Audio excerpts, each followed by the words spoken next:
Hi there, everyone, and welcome to the Daily Gardener, and thank you for listening. I'm your host, Jennifer Ebling. It's December 14th. Today we celebrate the English garden writer who fell in love with one of the world's first science fiction writers, and she turned out to be a woman. And we'll also learn about the Connecticut botanist and conservationist who created a new undergraduate degree program he called Human Ecology.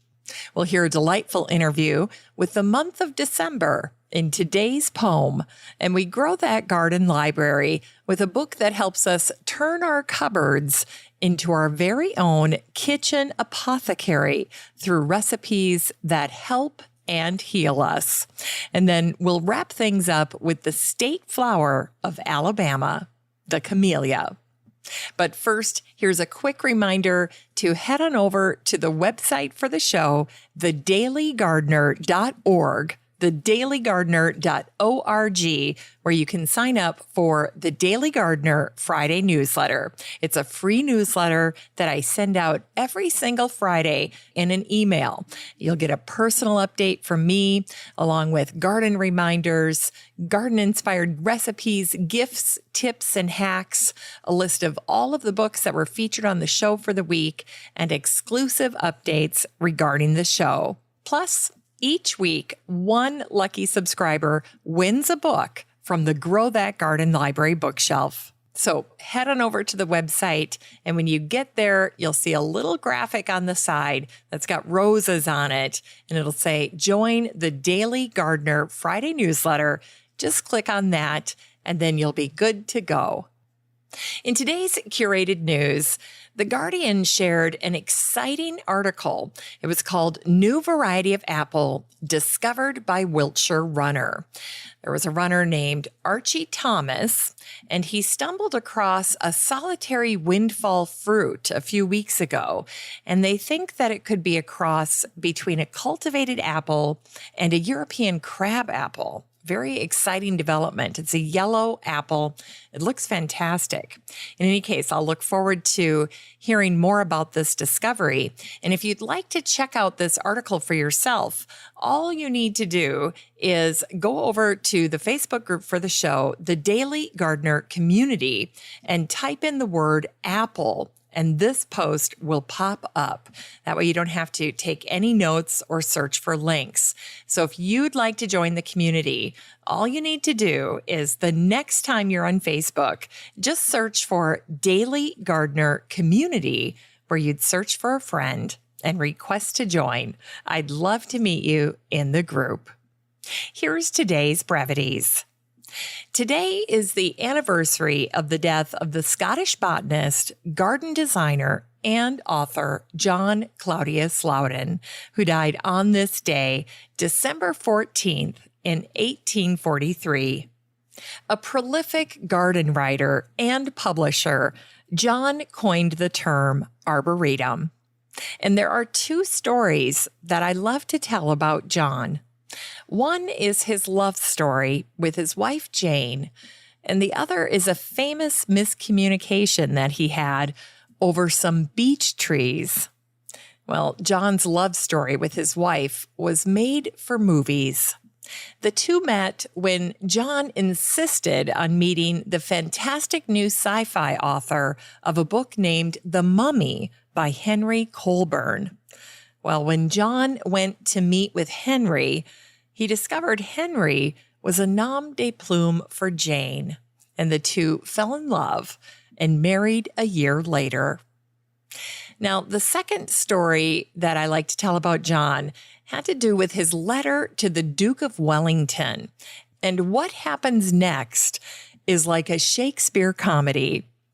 John had written the Duke to ask if he could inspect the Waterloo beeches.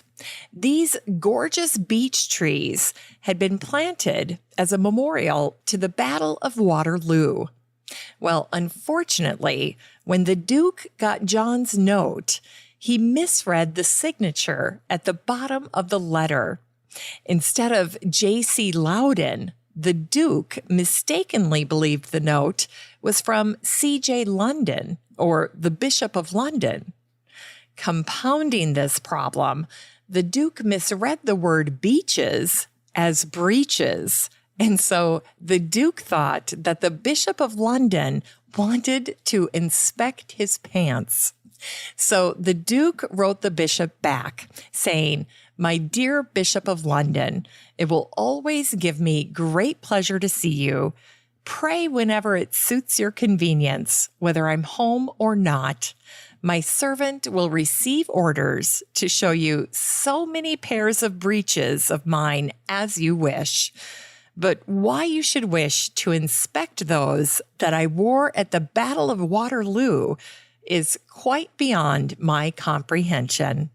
Well, from that day forward, the incident became known as the story of the Waterloo breeches, and we wouldn't have it without John Claudius Loudon. John and his wife Jane were considered high society, and their friends included Charles Dickens. As he grew older, John's arms stopped working after an attack of rheumatic fever. As a result, Jane became his arms, and she handled most of his writing. When John's arms got so bad that surgeons needed to amputate his right arm, they found John in his garden, and he told his doctors he wanted to return to the garden immediately after the procedure. 2 weeks before Christmas in 1843, John was dictating his final book called A Self-Instruction to Young Gardeners. Around midnight, he suddenly collapsed into Jane's arms and died. Jane completed the book on her own.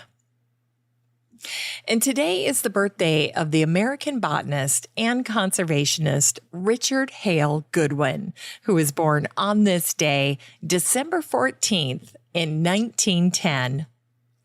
Reflecting on how he decided to pursue botany in college, Richard wrote, "I loved the outdoors and wild places, and had the thought that by entering that field, I might be able to contribute toward the rehabilitation of devastated country." A Harvard grad, Richard went to work at Connecticut College in 1944 as a professor of botany. The job intrigued Richard because it came with an additional role, serving as the director of the college arboretum. Together with a fellow professor named William Nearing, Richard began a pioneering undergraduate program that brought together science and public policy, and he called it human ecology. Richard and his wife Esther bought a 100-acre farm in East Haddam, Connecticut. Over the years, they continued to add on to the property, and by the time they donated their land to the Nature Conservancy, their gift encompassed 1,200 acres with an impressive ecosystem of diverse trees, plants, and wildlife. In a 1991 interview, Richard spoke about the preserve. He said, "You hear about the enormous complexity of the tropical forest, but even this place in our backyard is highly complex." And then, right as he was talking about this, he spotted a new flower, and he said, "There it is, a ragged fringed lily." In 2002, Richard wrote his memoir, and he called it A Botanist's Window on the 20th Century. In Unearthed Words, today's words are from the American poet and priest John Bannister Tabb, from his adorable little poem called An Interview. "I sat with chill December beside the evening fire. And what do you remember?" I ventured to inquire, "of seasons long forsaken." He answered in amaze, "My age you have mistaken. I've lived but 30 days." It's time to grow that garden library with today's book, Alchemy of Herbs by Rosalie de la Forêt. This book came out in 2017, and the subtitle is Transform Everyday Ingredients into Foods and Remedies That Heal. In this book, Rosalie teaches us how our cupboards can be a source of relief for that next cold, scrape, headache, digestive issue, stressful day, or sleepless night. Imagine purposefully making food and beverages to make yourself feel better. For example, make a cinnamon tea for a sore throat. Eat garlic hummus to boost your natural immunity. And make a simple cayenne salve for body aches and sores. An herbal consultant and educator, Rosalie teaches us how to see our pantries in a whole new light, transforming everyday ingredients into foods and remedies that heal. By turning your cupboard into your own personal kitchen apothecary, Rosalie teaches us about how to make remedies in our own kitchens that are inexpensive and straightforward. While using herbs can often seem complicated or costly, Rosalie teaches us to learn about herbs in an affordable and straightforward way. It's just like cooking dinner. This book is 384 pages of taking off your chef hat and putting on the herbalist mantle, making personalized food and drink to help you feel better and stay healthy.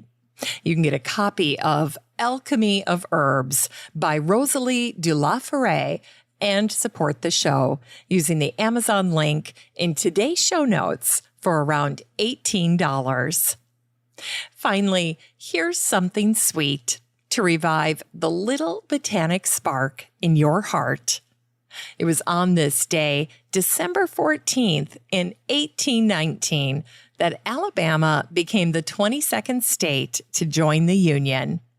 40 years later, the camellia became the official state flower of Alabama. And before that, Alabama's state flower was the goldenrod. Camellia is an evergreen plant in the tea family.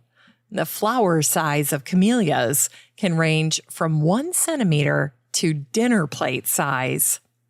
Camellias have made their way into stories and books and on the movie screen.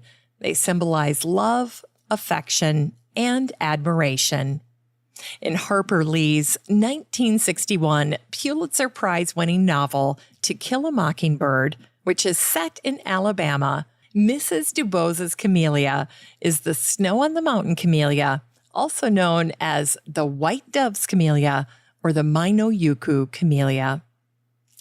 Now, camellias are shallow-rooted and they need well-drained acidic soil. The older the camellia, the more water-wise and drought-tolerant the plant. Like peonies, camellias are long-lived plants in terms of age, and they can easily live to be 100 years or older. In mature forests, wild camellias can grow to be more than 50 feet tall. And there are 2 small villages in Tuscany that host the Ancient Camellias Festival. This part of Tuscany offers the perfect habitat for camellias, with cool, shady woodlands and flowing waters. Finally, the camellia was the favorite flower of the French fashion designer and businesswoman Coco Chanel. Coco's favorite camellia was the Alba plena, and although she adored the bloom, she loved that the flower had no scent because it never competed with her trademark perfume, Chanel No. 5. Thanks for listening to The Daily Gardener, and remember, for a happy, healthy life, garden every day. The Daily Gardener is produced in lovely Wyoming, Minnesota with the help of Paige Mance, Brooke Bierbaum, Kiana Rayleigh, Maddie Doyle, Natalie Decker, and Eric Begay. You can find The Daily Gardener on all your favorite social media. You can follow the show on Instagram, and listeners always have a standing invitation to join the free Facebook group for the show. Just search for Daily Gardener Community the next time you're on Facebook and request to join. All the stories and books that are featured on the show can be found over at thedailygardener.org, thedailygardener.org. And while you're there, be sure to sign up for my free Friday newsletter. Last but not least, you can share your own gardener greetings on the show by emailing me at jennifer@thedailygardener.org. I'm your host, Jennifer Ebling, and as always, have a great day in the garden, and we'll see you tomorrow.